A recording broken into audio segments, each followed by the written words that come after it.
What's up, guys? Welcome back to another video. As you can see in front of me, I'm working on this leopard, and I thought I'll show you guys how I draw the fur on these kind of big cats, or it could translate to other animals as well. It could, in case you're drawing a horse or you're drawing any animal that has any kind of fur. This video should be able to help you understand how I do. There's multiple ways of doing it. I'm not saying this is the best way. This is how I do it in charcoal. Right, so enough yapping, and let's get into the video. So first, I'm going to show you guys the tools and the materials that I work with. So let's start with what I'm working on, which is the Strathmore Bristol paper. This is the 300 series vellum surface. This is not a smooth surface, so but I use both. You can do what I'm about to do with either of them. I just use both. I just happen to have this one available to me. That's what I'm using it. So I know some people prefer the smooth or the vellum, some people prefer the vellum, but for me, I feel like I can use both. So that's the paper that we're using.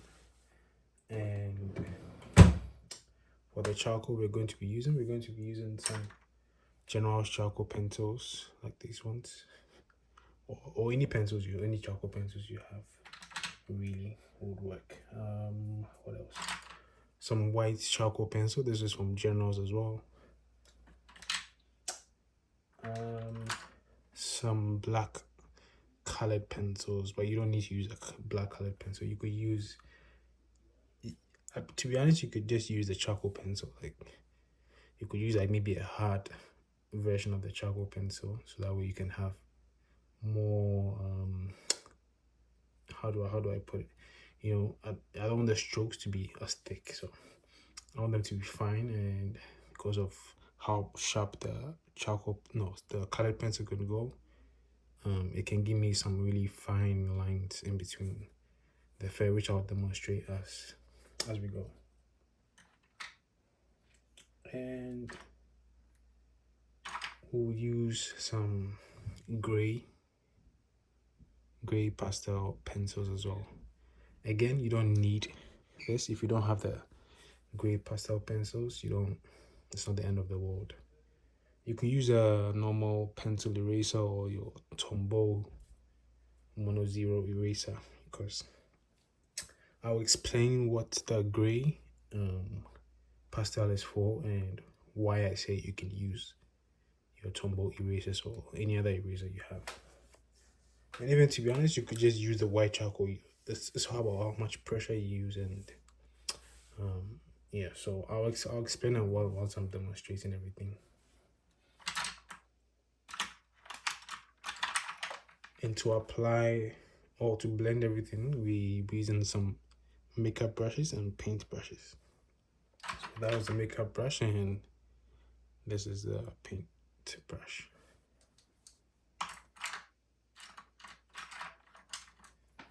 So I'm sure you guys have realized I'm not using any graphite. So those of you who've been following me for a while, I don't use graphite.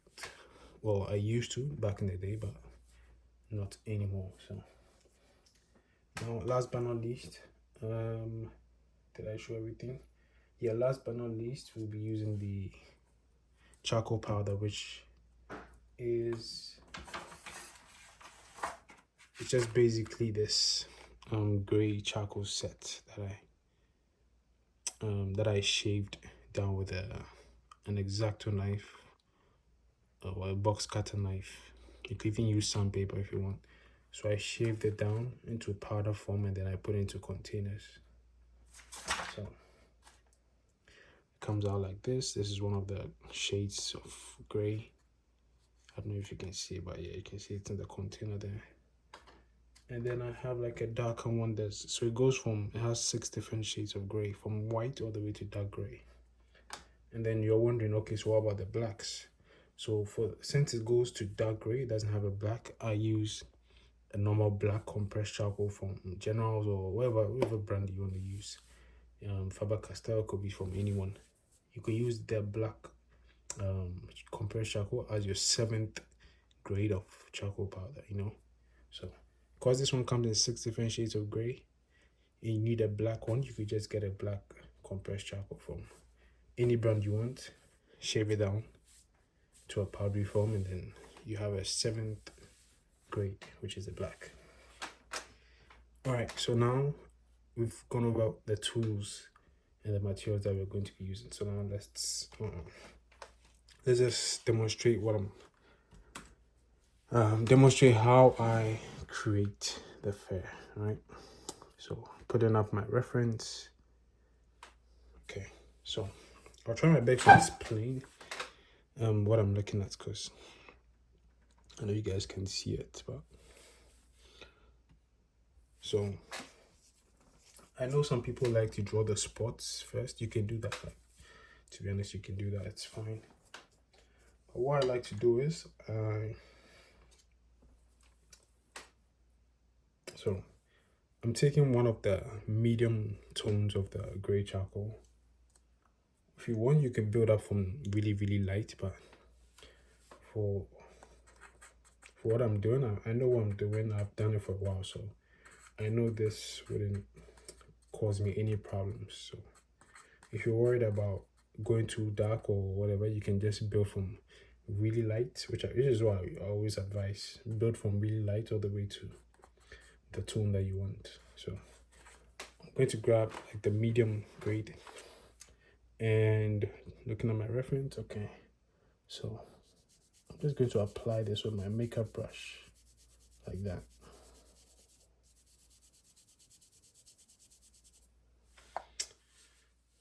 Okay, let's put some more charcoal. Let's put some more charcoal on there and build up the tones even more.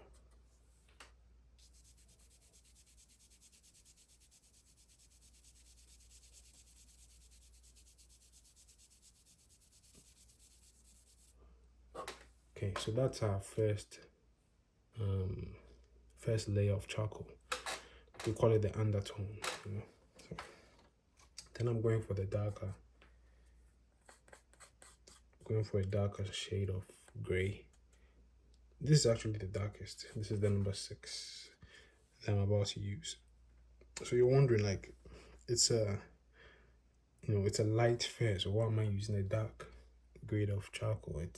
It's all going to make sense, because one thing I notice is when people are shading, right, especially when it has something to do with like highlight on top of something, think of it like this. The fur is white, right? You know, the leopard has some white fur. Let's say for this area, right, it looks kind of bright, but think about it like this. The white fur is on top of something, right? So to create the illusion that the white fur is on top of something, you have to shade that thing underneath and then draw the fur on top of it. So that's how I look at it. So hopefully it makes sense. Yeah, so this is the 6th grade, like I was saying. As you can see, it's darker, right? It's a little bit darker, but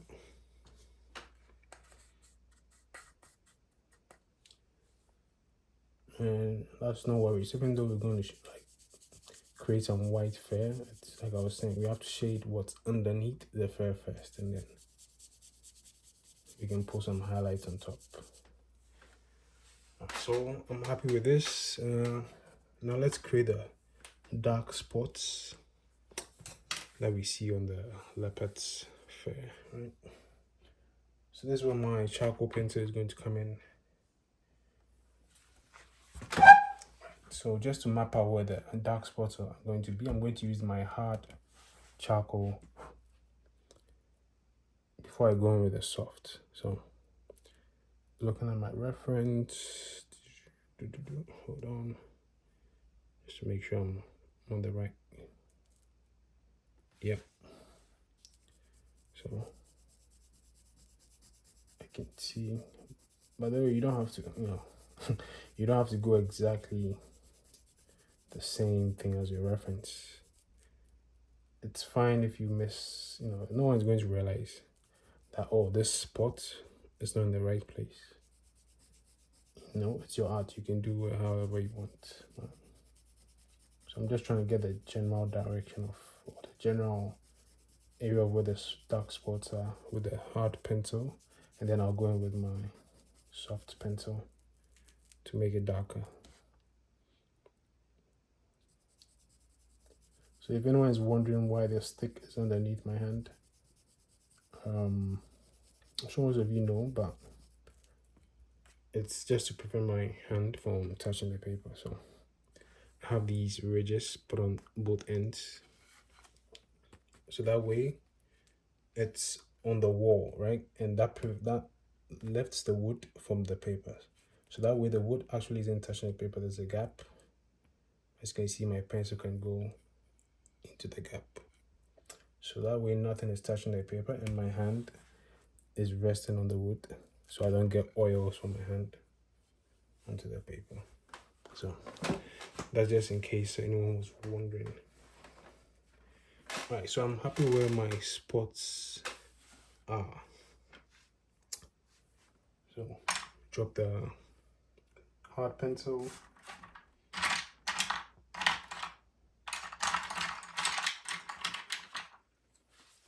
Pick up the soft, and now we're going to go darker. All right. So just apply some pressure now, because now we know where the spots are. We don't have to be afraid. You can press hard on the pencil a little bit.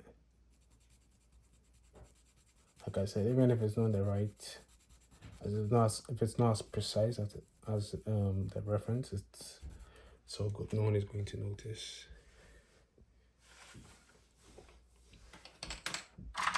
Now this is where the paintbrush comes in. I blend this with the paintbrush like this.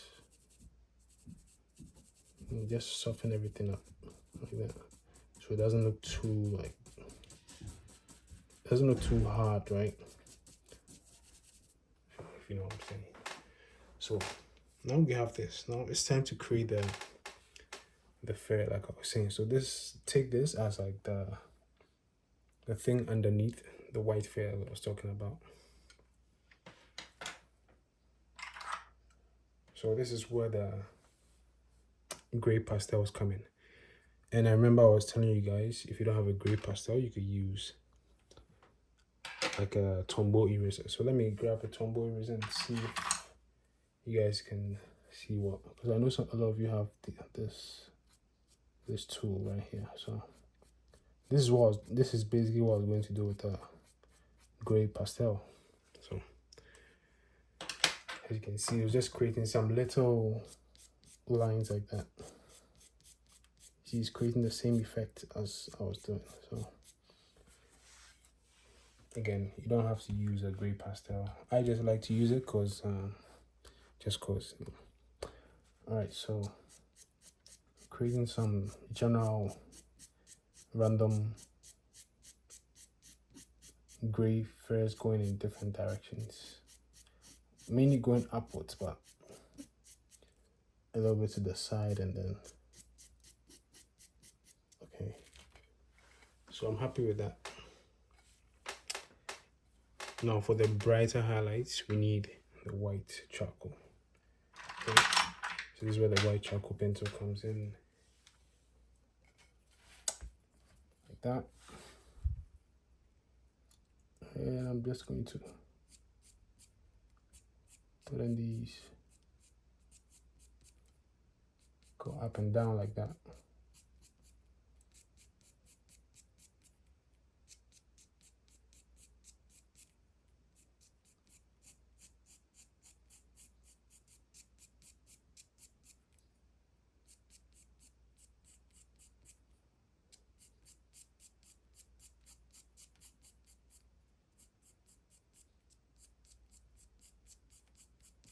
Because looking at my reference, the direction of the hair is going upwards.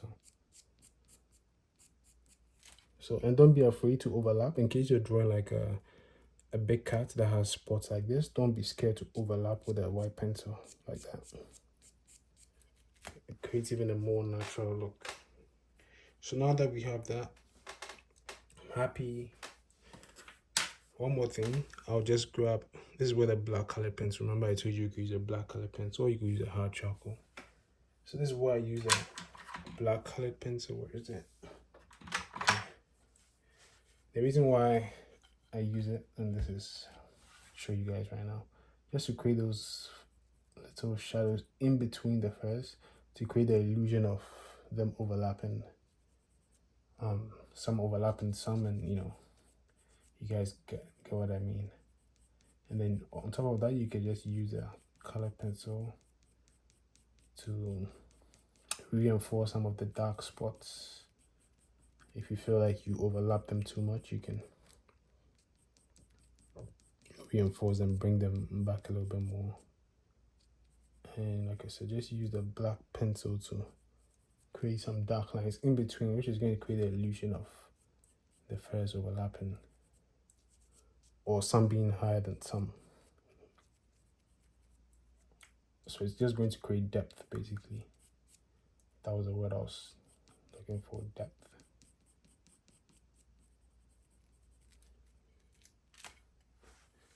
And just like that, it looks amazing. So I can go in with the white charcoal again and just in a few places brighten some of the highlights.